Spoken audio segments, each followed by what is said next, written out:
Banswara Bhajpa party कार्यालय पर सरदार वल्लभ भाई पटेल की 150 जयंती मनाने को लेकर यूनिटी मार्च का पोस्टर विमोचन किया गया। भाजपा के नेता भी इस दौरान मौजूद रहे।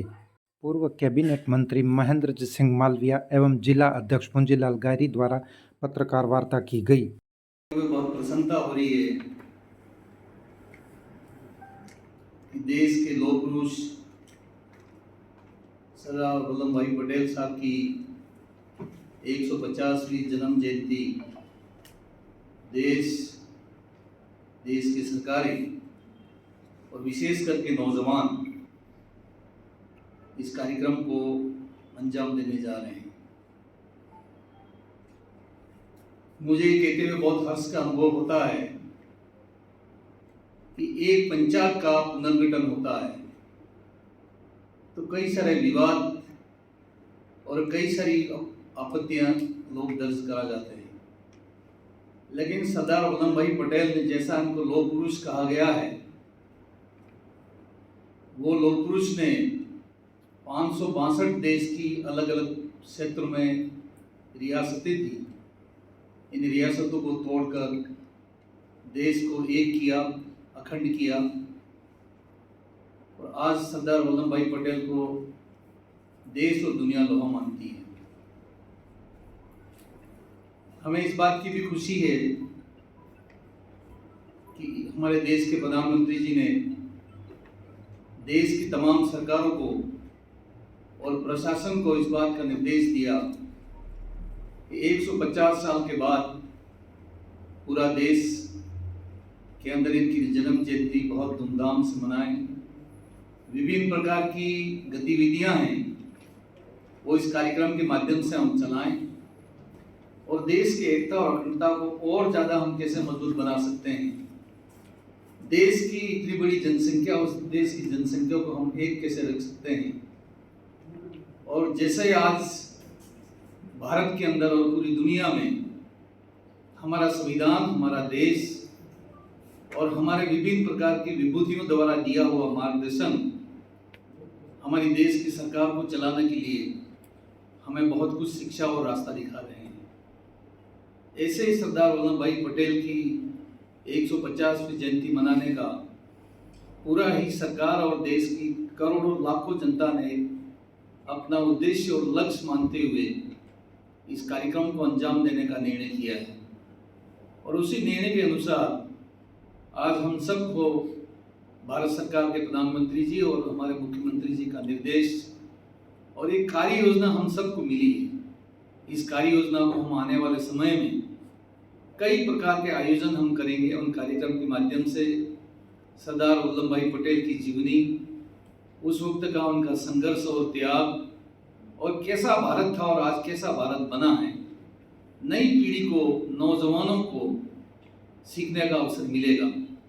इस अवसर के ऊपर हमारी सबकी जिम्मेदारी बनती है कि कोई देश के आज़ादी की दीवाने, स्वतंत्रता सेनानी अगर हमारे बीच में है तो ऐसे कार्यक्रम में ससम्मान उनको बुलाया जाएगा, उनका सम्मान किया जाएगा, उनकी बात को सुना जाएगा, नौजवानों को सुनाएंगे और जो जीवन में हम उतार सकते हैं उसको हम उतारने की पूरी कोशिश करेंगे। इस प्रकार का एक संदेश है। हमारे बहुत नज़दीक गुजरात राज्य के ही रहने वाले सरदार वल्लभ भाई पटेल, और जब हम नज़दीक के रहने वाले हैं, हमारा नज़दीक का पड़ोसी राज्य, ऐसे अवसर के ऊपर वागड़वासियों की और हमारी सबकी जिम्मेदारी बन जाती है कि इस कार्यक्रम को और हम बहुत बेहतर तरीके से हम कर सकें। बांसवाड़ा जिले के अंदर हमने 2 बड़ी बड़ी पद यात्राएँ रखी हैं। जो पद यात्रा, पहली पद यात्रा हम चोकला सरदार वल्लभ भाई पटेल की मूर्ति से स्टार्ट करेंगे। बड़ौदिया, चोकला, बांसला और बागीदोरा में जहाँ पर सरदार वल्लभ भाई पटेल की मूर्ति चौराहे के ऊपर है, वहाँ जाकर एक आम सभा होगी, जिस आम सभा में विभिन्न प्रकार की गोष्ठियाँ, संगोष्ठियाँ और लेखन, कई तरह के चित्रकला और कई तरह की वेशभूषा के साथ में नौजवानों को हम वहाँ पर आमंत्रित करेंगे। इसी तरह से दूसरी यात्रा हमारी प्रारंभ होगी ठिकरिया से, जो ठिकरिया से प्रारंभ होकर सिंटेक्स मिल आएगी, सिंटेक्स मिल से पुलिस लाइन से कस्टम चौराहा और कस्टम चौराहे से घूमती हुई कुशलबाग मैदान के समीप लौह पुरुष सरदार वल्लभ भाई पटेल साहब की जो मूर्ति लगी हुई है, वहाँ पर भी हम एक आम सभा करके गांव, हमारे शहर के जो वरिष्ठ जन हैं, इनको हम आमंत्रित करेंगे, इनको सम्मानित करेंगे, उनकी बात को सुनेंगे। और विशेष करके विभिन्न संस्थाएं हमारी हैं, चाहे वो स्कूल हो, इंजीनियरिंग कॉलेज हो, पॉलिटेक्निक कॉलेज हो, स्कूल हो या विश्वविद्यालय हो, जहाँ के प्रोफेसर को भी हम आमंत्रित करेंगे, वहाँ के बच्चों को भी हम आमंत्रित करेंगे और आमंत्रित करके संगोष्ठी रखेंगे। और इस संगोष्ठी के अंदर से जो बातें निकल के आएंगी देशभक्ति की, देश की एकता की, अखंडता की, वो हमारी नई पीढ़ी है उसको ग्रहण करेगी। और एक सच्चे राष्ट्रभक्त लौह पुरुष सरदार वल्लभ भाई पटेल साहब के रास्ते पे चलते हुए आगे बढ़ने का हम सभी मिलके संकल्प लेंगे। ये बात मैं इस अवसर पे कह सकता हूँ।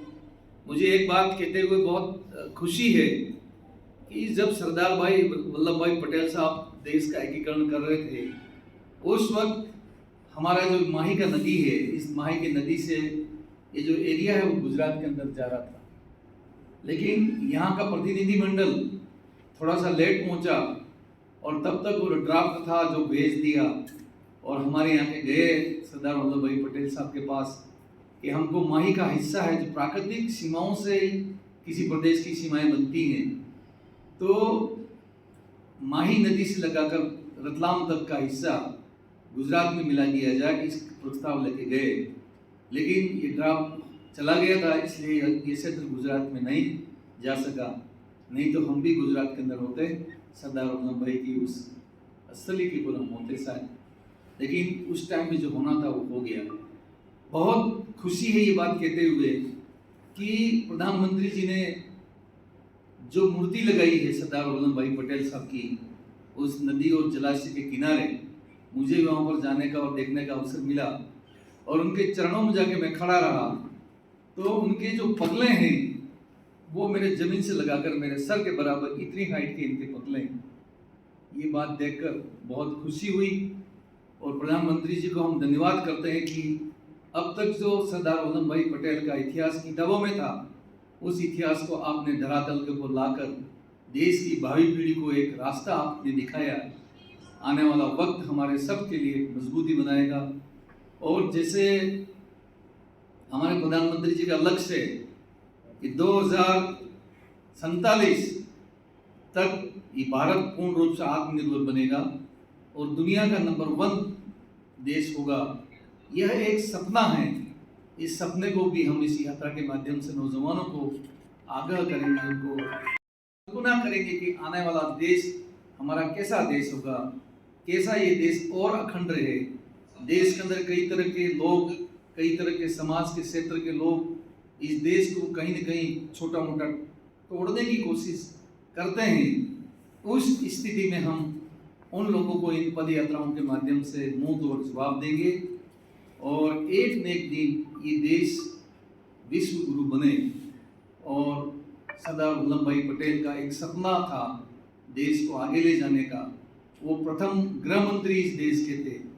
वो जो उस भावना की, इस भावना को हम सभी मिलकर और आगे बढ़ाएंगे। बस मैं इस अवसर पे यही कह सकता हूँ, कोई चीज़ की हम कोर कसर नहीं छोड़ेंगे। वागड़वासी निश्चित रूप से धूमधाम के साथ, एक पर्व के साथ, एक त्यौहार के साथ इस कार्यक्रम का अंजाम देंगे, जो एक आने वाले वक्त के लिए एक मिसाल बनेगा। हमारी पदयात्राएं, हमारी संगोष्ठियाँ और विशेष करके जो वृद्धजन हैं, जो देश की आज़ादी के अंदर या देश की गुलामी उन्होंने देखी है, वे लोग भी इस धरती के ऊपर आज इस आज़ादी की सांस ले रहे हैं।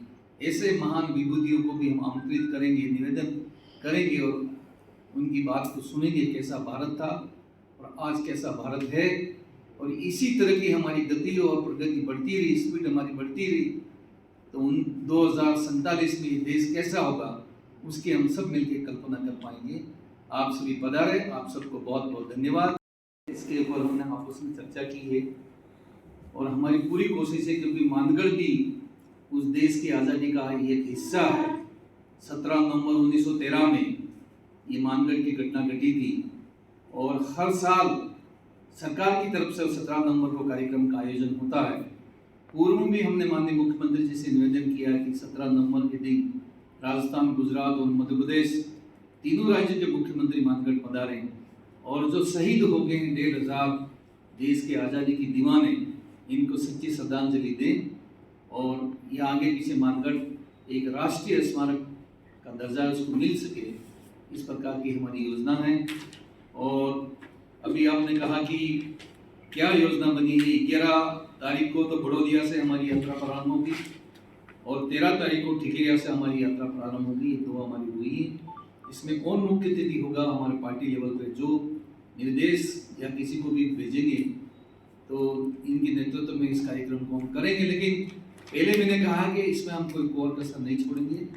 नए बच्चों के लिए, नौजवानों के लिए एक देखने योग्य ये यादगार की यात्रा रहेगी, ये मैं इस अवसर पर कह सकता हूँ।